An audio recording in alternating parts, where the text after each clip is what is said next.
Shows from the likes of Prince, Lady Gaga and Beyonce are considered by critics as the best. To give you an idea of the scale of things, Rihanna's 2023 halftime show included roughly 800 people. These range from backing dancers to stage crew to camera operatives broadcasting to millions around the world. The whole stage for that show was built in roughly 8 minutes and was broken down and cleared away in the same time. The acts perform for free nowadays, even though the experts reckon it costs around $13 million to put on Rihanna's show. Artists know they'll rocket up the charts in the following weeks. Rihanna's average sales improved by 140% in the months following her performance. The Super Bowl halftime show will be a fixture in pop culture for years to come. So the question is, who next?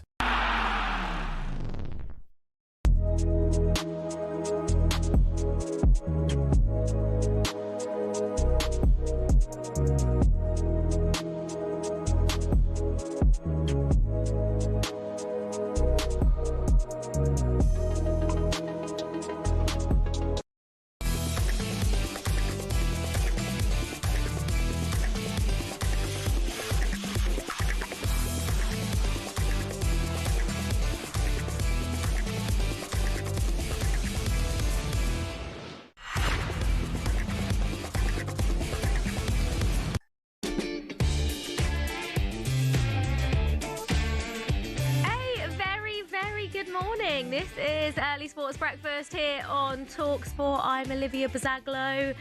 I had a lovely weekend. I had a weekend away this weekend, but you know, one of those days on Saturday where you just sit and watch every game of football. I have a Premier League app on my phone through working for Premier League Productions, which means I can watch obviously the 12:30, which is on TV, can then watch a 3 o'clock game, and then there was a 5:30 game and an 8 o'clock game. It was the perfect Saturday.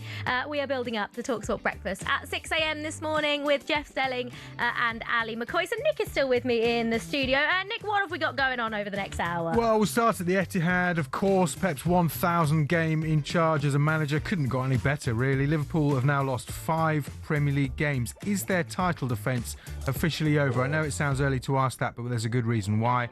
We'll hear from Jamie Carragher as well on who he thinks should start for England in the 10 role. As always, get involved on the usual number 03717 223344 or on the text 81089.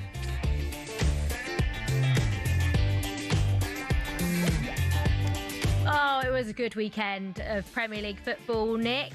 All culminated in that 3-0 win for Manchester City, but there was a little bit of controversy at the Etihad. It was a little bit. That goal that Van Dijk scored. Gorgeous header, by the way.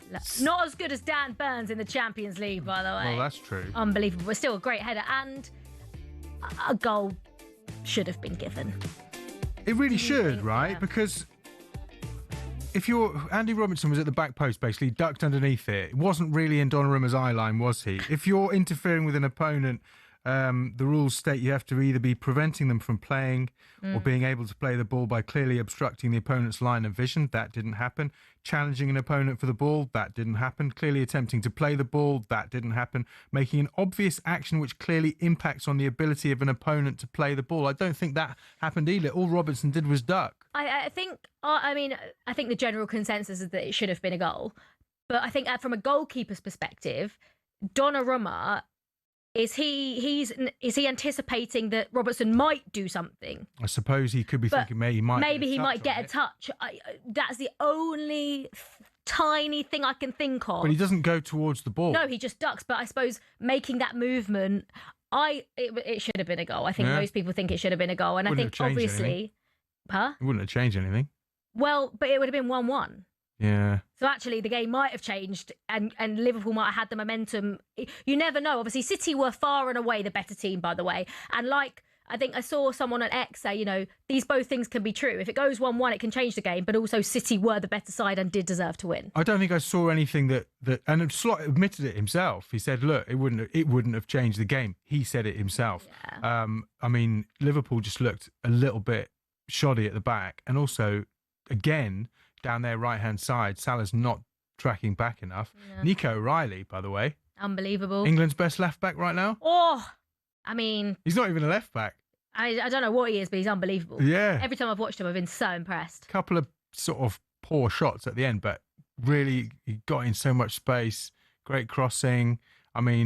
It's defensively sound as well. Who's won the weekend, though, Nick? Weekend winner we're going to do on a Monday morning after a Premier League. Who deserves a chicken dinner for being the weekend winner? It's either Dan Ballard or Jeremy Doku, isn't it? Do you know, that is Jeremy Doku. That's one of the best, I think, might be the best I've ever seen him play for Manchester City. That goal was just absolutely beautiful. However, that touch and finish from a centre-back, from Dan Ballard in the Arsenal game, is out of this world. Well, not only that, he got the flick on for Brobby and also the last-minute block. Was it Zubimendi at the end? I think it was Gabriel. Okay, anyway. Well, anyway, it was a huge block. He put his massive body on the line. Gosh. I think we've got to give it to Dan Ballard. Okay, we are going. The weekend winner. Yeah, we are giving it to Dan Ballard. Get that man a chicken dinner. Thank you very much, Nick. Nick will be back to look at the back and front pages a little bit later on. But what a weekend of Premier League football it was. And here's how it all sounded on talkSPORT. It's De Ligt, and he has stolen a point. He's got up highest. Everton 2, Fulham 0. Michael Keane. Nuno Espirito Santo punches the air. West Ham 3, Burnley 2. It's Sunderland 2, Arsenal 2. Equaliser coming from one of the new Sunderland signings over the summertime, Brian Brobby. Neto scoring against his old club. 3-0 to Chelsea. It is a thumping one indeed. Aston Villa 4, Bournemouth 0. Anderson will come forward, right-footed, and drills it into the back of the net. A third goal for Nottingham Forest. Neck and neck in the league table, and they couldn't be separated on the pitch. Crystal Palace 0, Brighton 0. 3 points wrapped up for Brentford. Igor Thiago with his second of the afternoon. Brentford 3, 10-man Newcastle 1. Jeremy Doku has just made it Manchester City 3, Liverpool 0. As well as Liverpool played against Real Madrid in midweek, they have been atrocious. You still think they can win the title? No chance. Oh, well, I suppose that leads us on very nicely, Alex Cook there. Is Liverpool's title defence over? After just 11 games, they have now lost 5 in the league this season, all of those coming in the last 6 games. And they were comprehensively beaten 3-0 at Manchester City, weren't they? And Arne Slot spoke to talkSPORT's Alex Cook after the game. How do you assess the overall picture now? 8 points behind Arsenal, 5 defeats. I've been looking back historically, 5 or 6 defeats is the most you can have and go on and win the title. Yeah, but I think at this moment of time, the last thing we should do is talk about what you're talking about. We lost too many games. This week started off really well with 2 good wins. And we have to take that into the period after the international break, where I prefer to judge the league table. I said this last season as well, so I say this one more time. After 19 games, of course we all look at it after 38 games, but 19 gives maybe a bit better impression than 5, 6, 7, 11. But it's clear that we have to improve, and that's not new to me. It isn't as if after the last 2 wins I thought all the things we had to improve are gone. No, there's still a lot to improve, and that's what we're going to try to do after the international break. That was Arne Slot speaking after the game. Me and Nick were just talking before and talking about the goal that was controversially disallowed when Liverpool were 1-0 down. Andy Robertson was deemed to be making an obvious action directly in front of Donnarumma, but Slot admitted it wouldn't have changed the result. Like we've just said, Liverpool's title chances is an interesting one because on September the 21st, Liverpool were 5 points clear of Arsenal. After that weekend, they were 5 points clear. And it's not even 2 months later. We're on November the 10th right now as it stands, and Liverpool are 8 points behind. What I would say is that Arsenal don't really look like dropping points. I know they did this weekend. They have got some tough games coming up, Arsenal, but I think it's hard to say it's over right now, but it's looking unlikely, isn't it? It's looking unlikely. But Manchester City, Arsenal's main title challengers, they look to be at this stage. But he keeps reminding everyone the Premier League is a marathon and not a sprint. I mean, he should know out of anyone. Pep has now completed 1,000 games in management over 8 years and 3 clubs. talkSPORT's Alan Pardew rates Guardiola as the second best manager of all time. Yeah, well, obviously we've talked about that, and our thoughts. So how can you do a list? I mean, it's very, very difficult. I actually put it into 2 categories. Okay. I got the best manager, right? And I talk about managing a dressing room, getting the team out there, motivating the team, right? But best game changer of a coach, right? Like a coach who's been at the top of the game, who changed the game. Now, Pep's in both lists. Yeah. And that's why I think he's obviously possibly number one. But if I went to best manager, I would say Sir Alex. Yeah. I would have prime Jose Mourinho and Pep kind of toying for second and third. I'm talking about prime Jose, Chelsea Jose, really important. Special one, early days. Yeah. And then you got Ancelotti, you got people like Bill Shankly, Terry Venables, Bobby Robson. You know, you'd have to give them a mention. Whoa. It's hard to disagree with Alan Pardew there. But that's also interesting. Where does Pep Guardiola rank in terms of greatest managers of all time? I think some people would have him top. I think probably a lot of people would have him second behind Sir Alex, like Alan Pardew there. So all going well for Manchester City, closing the gap maybe slowly on Arsenal at the top of the Premier League, but we've got a title race. I think that's what we all wanted. We didn't want any team to run away with it. So maybe we've got a little bit more of a title race. What about Newcastle then? Because they're only 2 points above the relegation places. Haven't won a game away from home since April. Is there real cause for concern that Newcastle can't keep up an assault on the top four, whilst also, of course, playing in the Champions League and doing well in the Champions League, we should say? Eddie Howe admits Newcastle's league position isn't good enough, whilst Jamie, the Newcastle fan, called final word to say it's time for Eddie Howe to move on. This whole Newcastle situation, it's like, I think Eddie Howe's took the team to that level. I think he's found his level.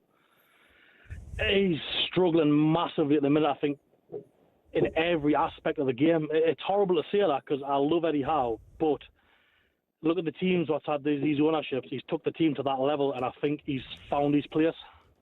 Dan Burn, left back, again the deal. Lewis Hall's on the bench. If he's on the bench, in my eyes, he should be starting. Nick Pope, he's been good for, but he's calamity when the ball goes in the box. You've got Ramsdale, who's excellent. I think he's reached his level, and now unfortunately, I think it's time to move on. Oh, God, that feels so harsh. I know, obviously, Newcastle are struggling, and I do think that I think a lot of people had this concern sort of at the start of the season about, is their squad, their first 11, is unbelievable, but I think their squad, can it compete on all fronts, which is what they're doing. They're obviously doing well in the Champions League, but it does look like it is affecting their Premier League campaign. But, I mean, Newcastle fans, Eddie Howe, surely you don't want Eddie Howe to move on. What he has done for that football club is, unbelievable. And it baffles me that, Newcastle fans are actually thinking that maybe they're better off without Eddie Howe right now. But let us know how you feel. 81089 on the text. Newcastle fans, do you think Eddie Howe is still the man for the job? It's not, all doom and gloom. You're doing really well in the Champions League. But is it affecting your Premier League campaign? And what can you do to change that? Well, Newcastle are stumbling, but are winless Wolves waving the white flag? Oh, are they waving the white flag? I don't know if they're waving the white flag. We understand Rob Edwards has agreed a 3.5-year contract to take over as manager. I don't know, is it waving the white flag? I just think of the job that Rob Edwards did at Luton and how they were even in with staying in the Premier League up to like the second to last game of the season. It was incredible. The job he did there was unbelievable. Is this more of a long-term thing? A sort of, the Wolves, surely they haven't admitted defeat already. I know they're 8 points from safety. I know they haven't won a game. But it's still a long old season. And I think the job that Rob Edwards did with Luton, I don't know. Interesting. But obviously he's technically right as of now, is still the Middlesbrough manager. But they will get £3 million in compensation for Edwards. Like I said, they're still winless. Lost 3-0 to Chelsea on the weekend. 2 points from 11 games and a goal difference of -18. It's a tough job. It's a tough job for anyone. It's a tough job for Rob Edwards. But can he turn it around? I mean, people will say it's unlikely, but you never know. But Wolves fan and broadcaster Jackie Oatley told talkSPORT that the ownership here is to blame. The big problem at Wolves, we can talk about formations and fullbacks and Brazilian midfielders as much as you like. The big problem at Wolverhampton Wanderers is the chairman, Jeff Shee, and the ownership, Fosun, who really have Wolves as a tiny little drop in their investment ocean. They don't really matter a huge amount to them. How much they're even keeping an eye on Wolves being bottom of the table, how much they even know how drastically the income will be slashed if and when they fall to the Championship is not clear. All Jeff Shee's communications are utterly random, utterly bizarre. He doesn't seem to get the people at the club. There are some fabulous human beings at Wolverhampton Wanderers at all levels of the club. I actually don't think Wolves' squad is as bad as their Premier League, where they are in the Premier League suggests. And I don't think they're already down. I'm just going to put that out there. I don't think they're already down. But Wolves fans, I would love you to get in touch. What do you make of this move? Rob Edwards, your new manager, or is going to be your new manager. We just heard the Newcastle fan, Jamie, saying Eddie Howe needs to move on. Newcastle fans, do you agree with that? It's not all doom and gloom, obviously going well in the Champions League, but can he turn around Premier League form? And is Liverpool's title defence over after just 11 games? Give us a call on 03717 223344, or you can text us as well. 81089 is the number for that. This is Early Breakfast on talkSPORT with me, Olivia Buzaglo. Up next, we'll get Jamie Carragher's thoughts on the England squad ahead of Tuchel's last competitive games before the World Cup.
Good morning, I'm Olivia Buzaglo and you are listening to the Early Sports Breakfast here on talkSPORT. It's 5:20.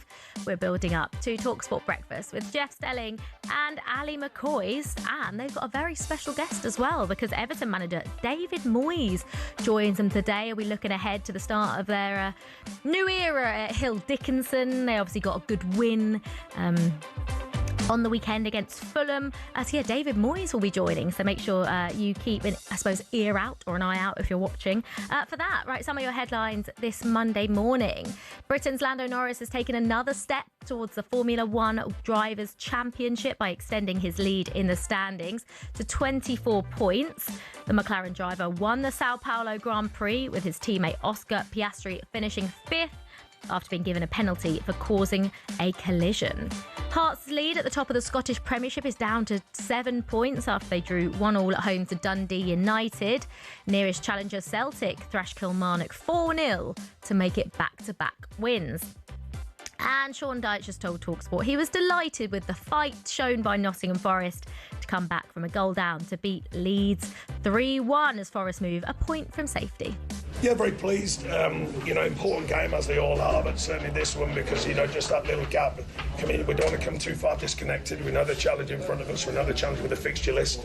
So it was important, but also the underlying importance to me is always the performance levels. I always say, and I've said it for years, so forgive me, but you'll always take a lucky one, but you can't rely on the future of a team to be lucky. You have to earn the right, and you have to earn it from how you play, and I thought there was a lot of good signs about us today. For more on all the latest stories, you can go to talksport.com. A reminder, talkSPORT is now on your smart TV. Just grab the app on Android TV and Google TV. We're even on Prime Video. talkSPORT live on your screen as well as your speakers. It is the international break, or the start of it. Thomas Tuchel and England have 2 remaining World Cup qualifiers this week. First, home to Serbia, and then away to Albania. But it sounds like Mark Gay will miss the camp. He was absent from Crystal Palace's goalless draw with Brighton yesterday because of a heavy knock he took in the win over AZ Alkmaar. Is Gay England's best centre-back right now? Oh, God, that's such a tough question for a Monday morning. I said, actually, in the last international break, that my partnership at centre-back would be John Stones and Mark Gay. I had a lot of Villa fans in the comments coming for me about Ezri Konsa, who would have been my third choice. But I think right now, it's hard to look past Mark Gay as England's number one. And obviously, he never missed. I feel like Mark Gay never misses a game. I think this was the first game he missed all season for Palace. But maybe he is England's best centre-back. He's been unbelievable, I suppose, is the reason why Liverpool wanted him. And there is a reason why he will get a big move in the January or in the summer. Now, Jamie Carragher joined Sunday Edition this weekend, and he was asked if England have centre-backs that are as good as the ones that played back in his day. No, I don't think we do, and that's not because of me. That's because of Rio Ferdinand and John Terry, who are 2 of the greatest centre-backs, this country have ever had. And I think they would go right. I wouldn't say, I think there's probably Bobby Moore as number 1, rightly so. But I think when you think of the next level of England centre-backs, I think John Terry and Rio Ferdinand are right at the top of that list. And that was just a golden period for that position. I know it was called the golden generation, but when you think of certain positions, we always seem to have an abundance of players in a certain position. I think a few years ago, that was the right-back position, wasn't it? I think definitely at that time in England, and obviously, I think of the World Cup, you put, Ledley King, you haven't mentioned, Jonathan Woodgate as well. Obviously, they didn't make the squad at that time for whatever reason. But I think there was probably 8 to 10 centre-backs, I think, in the mid-2000s who I think would have a great chance of probably being in the England squad right now. And that's not being disrespectful to who's there now. I just think it's probably a fact when you see what those players did in their career and what they achieved and trophies they won in the teams that they played for. It's just the strength of that position probably isn't what it was in years gone by. Yeah, that was Jamie Carragher comparing England's current centre-backs to when he was playing. He also gave us his opinion on Jude Bellingham, saying he's England's best player and should start in the number 10. I mean, I think most people would agree with that. I think most people will probably say that Jude Bellingham should start in the 10. I would make a case for Cole Palmer as well. Shock. But obviously when he's fit, I think Jude Bellingham's I think he's probably going to start. And like we saw in the Euros, he's just capable of those magical moments, I suppose, as is Cole Palmer. We also saw that in the Euros when he came off the bench, the goal in the final. So I think it's probably between those two. But obviously we haven't seen Cole Palmer in an England shirt for a while. He's been injured. It looks like he is going to be back, hopefully for Chelsea after the international break. But also let me know. Jamie Carragher thinks Jude Bellingham. I would probably say Jude Bellingham or Cole Palmer.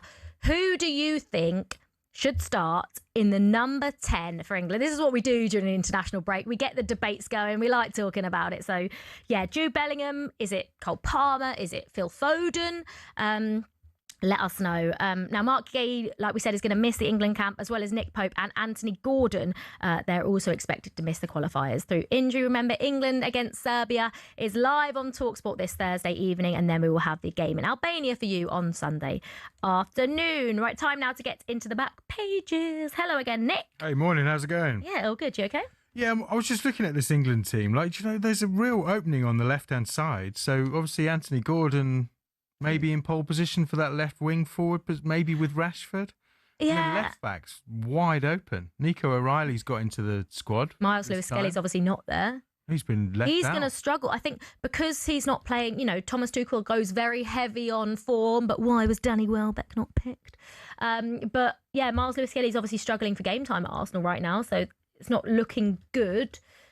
I still think he'll probably go to the World Cup because we don't really have many options at left back. Well, Colwill could come back in depending on his injury, right? Tino Livramento, I think, is way more likely. Colwill, I think, will be out for the whole injury. Plays both sides. I think Jed Spence is going to go because he's obviously can play left back and right back. I was also looking at some potential bolters, players who haven't been there under Tuchel that might get in. Luke Shaw. He's been good. I don't know. It's really hard. Tuchel's like, I think he's a really hard manager to like read, because I'm like, 1 minute he's saying all of this about, you know, he likes having the squad the same and that's why he picked certain players, but then for this camp he's then switched it all up and left out Morgan Gibbs-White and left out Miles Lewis-Skelly, who were in the previous two. So I don't know. Do you reckon Luke Shaw has a shout? I think he's got a shout. If he keeps playing like he's playing at the moment, then he's going to be in that conversation. Noni Madueke has obviously been injured on that left wing, right wing. Play both sides. Could come back in. And then, you know, what about Ivan Toney? What about Callum Wilson? That bench spot for Harry Kane is up for grabs. It is up for grabs, but I mean, to be honest, in this England squad right now, it's only Harry Kane, right? I think the backup Harry Kane is Marcus Rashford, effectively, through the middle.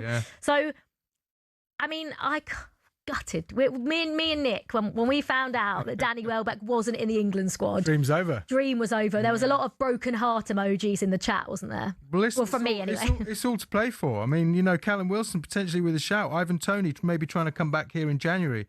And I wonder whether it's come too early for Max Dowman. Yes, it has come too early for Max. He's not even playing for us. Don't say that. No, you've gone too far there, Nick. He does look good, though. He does look very good, yeah. On the back of the Daily Telegraph, Alan Tyers has written about the most watchable of all Premier League managers. He's put Pep Guardiola second most watchable in terms of manic energy, the most physically watchable man on this list, but likes to mix it up with withering sarcasm. Sir Alex Ferguson, number one, most watchable. I think Jose Mourinho a bit hard done by, down in 10th. Yeah. Jose, he's the most watchable. Do you know what I mean? He's up there. But he, like, classic Jose. I'd say more watchable than Pep. I'd say more watchable than everyone. Like, if there was one manager you wanted to watch, it would be Jose Mourinho. Absolutely. Wouldn't it? 10th. Enough that is harsh on this programme. Very finally, before I go, it's off the scale. 40,000 England fans set to travel for the Ashes. Obviously, the last Ashes tour down under was the COVID hit one. Stuart Broad has actually voided that tour, so it doesn't count that we lost that one. null and void. But 40,000 England fans and some of the boys from the office. Ali McCoyster's trying to work out his travel plans at the moment. You going, Nick? No, I'm not. Would you love to go? I would. There's nowhere I'd rather be. Not next to me on early breakfast, Nick. No. Second. You're second. Okay, yeah, I'll take it. If I can't be in Perth on November the 21st, I'll be here with you. Thank you very much, Nick. As always, that was a look at today's back pages. You are listening to Early Sports Breakfast with me, Olivia Buzaglo. It's just gone 5:30. Up next, we'll have some fun with the front pages, and we'll hear from a Leicester Premier League winner on how standards have dropped at the Championship strugglers.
going off in the gallery. I feel like I need to use that energy that I'm seeing from producer Nick in there. He's having a great time.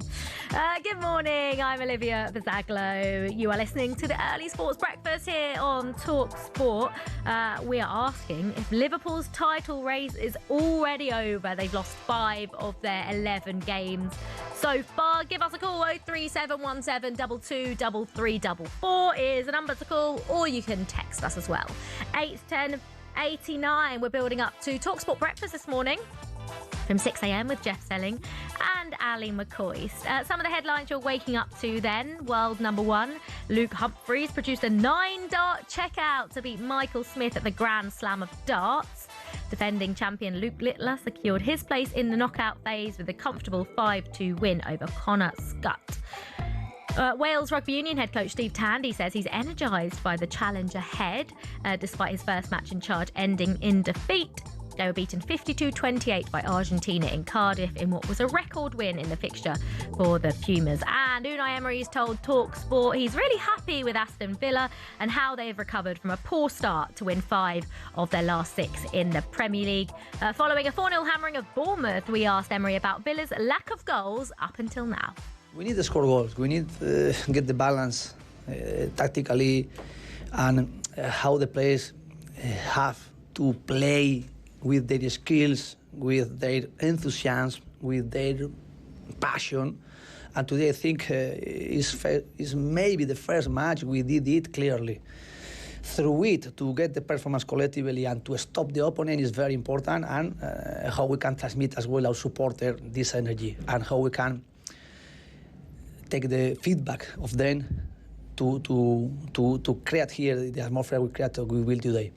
And then is individually how the player can score goal like Emiliano Buendia did, how Emiliano Martinez saved us, how Malen when he's playing, or Yuri Tielemans after being sus player, how the impact was. I think it's very important. For more on all these stories, you can visit talksport.com. We had a couple of texts in this morning. Paul in Crawley said, morning, if Newcastle believe Howe has taken the club as far as he can, I wouldn't mind if he applied for the Celtic job. Oh, I wonder how Celtic fans would feel about that. Talking of potential managerial changes, not that Eddie Howe is leaving Newcastle, because he's probably not. We had a conversation a couple of weeks ago about who was going down and the relegation battle, and my Uncle Phil is a massive Leeds fan, and I said Leeds. I was like, I don't know, Leeds. And he's actually just texted me and said, Leeds yesterday were tactically awful. It was another terrible display. We now urgently need a change. It's time for Farke to go. It was only 3 weeks ago that he was saying, nah, we're not going down. Now, they are 1 point clear of the relegation places, but obviously they could have done with the result yesterday, couldn't they? And someone else has texted in. We're talking about England. It's the international break. That sort of left-back slot feels like it's up for grabs. And someone's texted in saying Tyreek Mitchell for the England left-back slot. We were talking Nico O'Reilly, Miles Lewis-Skelly, but it does feel like there is a place for someone to make their own. Who will it be? So keep your text coming in 81089. Right, we've got someone that's called in. We've got Jimmy, the Liverpool fan, who's called in this morning. Morning, Jimmy. You okay? Yeah, not so bad yourself. Well, yeah, I've been better, but never mind. You've been better. Right, we obviously were talking about Jamie Carragher and his thoughts on centre-backs and whether they're as good as they were back then when he played. What are your thoughts on what Jamie Carragher had to say? Well, I knew Jamie grew up an Everton fan, but he's disrespected who I regard as, someone not on the same level as Bobby Moore. I had the pleasure of seeing Bobby Moore play to the end of his career. But one man, certainly in the top 3 of English centre-halves, was Elman Hughes. I'd like to remind Jamie, Elman Hughes joined Liverpool when they were in the 2nd division. And he went on to lift, not only captain, but lift 2 European Cup wins, numerous league titles. And I'd go as far as saying, right, because, football began when the Premiership started, but Rio Ferdinand and John Terry wouldn't lace Elman Hughes' boots. Oh, I mean, I can't argue that because I'm far too young, I think. Because Emlyn Hughes, I was like, maybe you can educate me. What was he like as a centre back, Jimmy? Tell me what he was great at? What makes him stand out over the likes of John Terry and Rio Ferdinand? Well, put it this way. Elman Hughes could play left back, right back, centre half, midfield, could score a goal. He was absolutely class act at carrying a ball out of defence. Not only he could defend, but he went about his business in a very quiet, assured way. Played the game with a smile on his face, never involved in any controversy. And trust me, he could play. He could score. Great header of a ball. He had everything, absolute everything. Could play anywhere, as I say, left back, right back, centre half, in midfield. Could tackle, could carry a ball. When you get some time during the international break, have a look at some clips of Elman Hughes. Do you know what, Jimmy? I will do exactly that. Before I let you go, though, is Liverpool's title defence over, or you still got a little bit of hope that you can close the gap on Arsenal at the top? Well, I wouldn't. Well, after 11 games to say it's over, you haven't even played a third of the season. Yeah, I agree. But in terms of, everyone's talking about Arsenal. I watched them over the weekend. Let's have the conversation about Arsenal when it comes February, March, when they've had big leads before, a lot bigger than what they've got now. I've always said it. And this is not being disrespectful. Mikel Arteta is not the man to lead Arsenal to the big trophies. Because he's not, and he's got a big squad. Do you know why? Because he cannot manage players in terms of injury. Yeah, I mean, we will see, won't we, Jimmy? Because it is, obviously, they are, 4 points clear at the top now. But I think you're right in terms of let's get to February, March and see how Arsenal are getting on then. Thank you very much for the call this morning. Jimmy, the Liverpool fan, saying Emlyn Hughes was better than JT and Rio. All right, let's move on to the Championship because it was another crazy weekend. Of course it was, but it saw Frank Lampard's Coventry extend their lead to 5 points at the top after beating Stoke. Middlesbrough are up to second after a win over Birmingham, but of course did it without manager Rob Edwards, who was stood down after being given permission to speak to Wolves. Stand-in boss Adi Viviash told us how he was stepping in for Middlesbrough. Yeah, well, look, the last 24 hours have been interesting. We obviously were all prepared to do our roles as would be normal. Yesterday morning, the club made a decision to obviously change that slightly. I got here, it was no different from me apart from standing up and leading a team meeting before the game rather than adding bits in, because that's the role. And that was it. And the atmosphere, yeah, was very special. Very special. Brilliant before kick-off, obviously, our Remembrance Day game. Very important that anyway, and that minute silence was impeccable, and I say thank you to the Birmingham fans as well for that, because it was quite spine-tingling. It's very important. But then the game takes over, and then you go through that roll of emotions that you feel a bit lonely stood out there, only 10 yards from where you normally sit, but by hook or by crook, we got there. Has that thrown anyone else as much as that's thrown me? Is that Sean Dyche talking? I swear he's the Forest manager. Oh my word, that was literally, if you closed your eyes there and hadn't listened to what I'd have said going into that, you would have thought that Sean Dyche was stepping into the Middlesbrough job whilst Rob Edwards couldn't. That's blown my mind a little bit, to be honest. Right, Norwich second from bottom. They've sacked Liam Manning after losing 2-1 to fellow strugglers Leicester, who move up to 12th with that win following a poor start. But shout out to Super Frank, top of the Championship, 5 points clear, an 86th minute winner. You love it. Right, it's 5:45. It's time now for this. It's a front page throwdown. Oh, what a move. The front page is first on the early sports breakfast. talkSPORT. Why are you looking at me like Can you do a good Sean Dyche? No, I can't. But he has, by the way, the firmest handshake of anyone I've ever shook hands with. Flared jeans, skinny jeans, flared jeans, skinny jeans. So good. Honestly, that really sounded like him. That was so weird. Adi Viviash. Viviash. Oh my word, Adi Deitch. He does sound a lot. Right, front pages. What they saying this morning, Nick? Well, Kim Kardashian has failed the bar exam. I did see that actually. She's training to be a lawyer, isn't she? Trying to become a lawyer. 6 years into this law journey, she says, I'm still all in until I pass the bar. No shortcuts. No giving up. I rate that. Yeah, I absolutely rate it. No studying, even more determination. Falling short isn't failure, it's fuel. So, lesson from Mikel Arteta there. Great outlook. Great mindset. You ever failed anything that's sort of been a bit sad for you? I failed my driving test first time. Oh, did I fail it first time? Yeah, I think I failed it first time and passed it second. I still haven't passed mine. I know we. Yeah, we've spoken about this. It's unacceptable. Nick. Shocking. Yeah, it is unacceptable. It is. Have you been sick yet this year? No, I had a little bit of like a block-nosy cold vibe. Yeah, same. Maybe a few days ago, going into this weekend, but feel okay this morning. So, but I know a lot of people have been ill, haven't they? Well, boffins are fearing that this year's flu season could be the worst for a decade. Professor Christoph Fraser of the University of Oxford said 1 in 5 of us normally get sick, but that could be higher this year.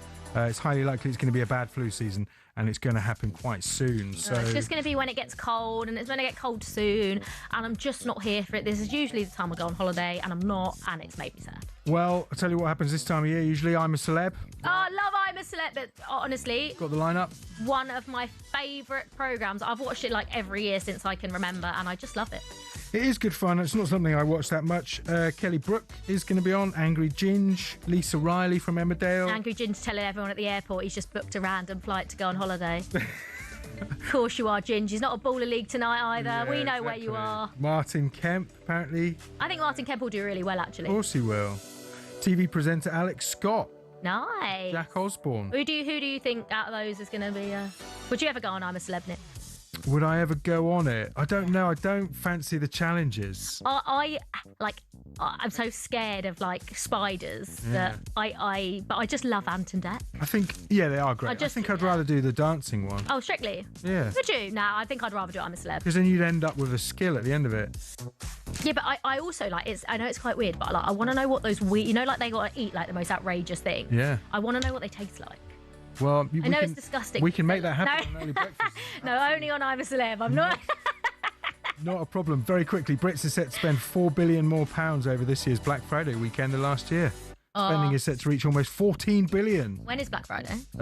It's the last Friday in November, isn't it? So does that make it next week? No, still a few weeks away. A couple of weeks away, yeah. Wishing the year away. Do you need any gadgets? No, but I'll probably end up spending money just for the sake of it. Christmas presents. Good time to buy Christmas presents. Exactly. Thank you very much, Nick. Right, this is Early Sports Breakfast with me, Olivia Buzaglo. It's 5:48.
Olivia Buzaglo. This is Early Sports Breakfast. It is competition time.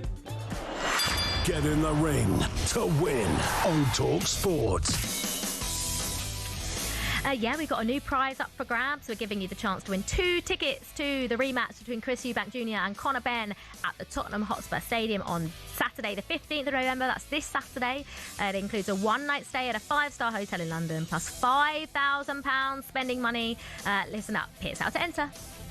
18 plus, UK excluding Northern Ireland. For a chance to win, text the word BOX to 83338 and you're in the draw. Text costs £2 plus 1 standard network rate message. You must have the bill payer's permission, or you can enter for free by calling 0330 880 3338. All entries must be received by the 13th of November at 1 p.m. and you need to answer our call to win. This is a talkSPORT limited promotion. Full terms and conditions at talksport.com. Yeah, the very best of luck. Now a very special guest joins Jeff and Ali on talkSPORT Breakfast this morning.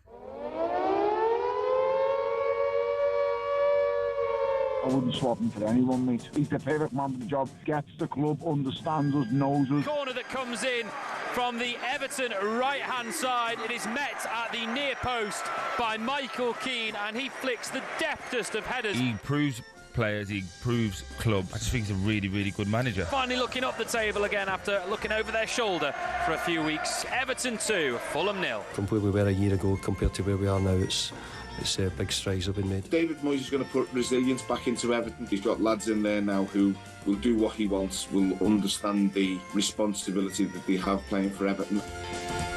Yeah, David Moyes joins talkSPORT Breakfast this morning. Obviously talking about Everton's start to the season, their 2-0 win over Fulham as well. I can see Jeff and Ali doing their stretches in the corridor. But just before I go, there is time to play you this.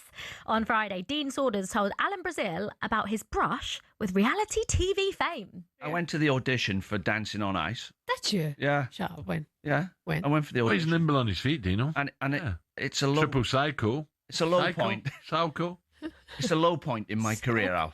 I've hit the bottom because I went for the audition and they give the job to Gemma Collins instead of me. Gemma Collins was... I'm sorry, Dean. I know you'd have been great on Dancing on Ice, but Gemma Saunders was... Gemma Saunders. I've just... Gemma Collins was great value on Dancing on Ice. Right, we've had text in this morning. Anonymous fan has texted in saying Jimmy was right about Emlyn Hughes, but he kept saying his name wrong. Emlyn, not Elmin. Listen, Emlyn, it's quite a tough name to say at this early in the morning. I'm a Leeds fan, but Emlyn Hughes was class. His nickname was Crazy Horse. Right, thank you for everyone for getting in touch this morning. Loads more coming up on Breakfast, joining Jeff and Ali. David Moyes is joining after 9 a.m. Chris Foy will be on to review the refereeing decisions from the weekend. Ben Foster will discuss Man City's win over Liverpool. And Scotland Rugby Union head coach Gregor Townsend will go over their heartbreaking loss to New Zealand on Saturday. You've been listening to Early Breakfast with me, Olivia Buzaglo. I'll be back at 5 a.m. or we'll be back. I'll be back on Thursday, but someone will be back at 5 a.m. tomorrow morning. Jeff and Ali on the way next.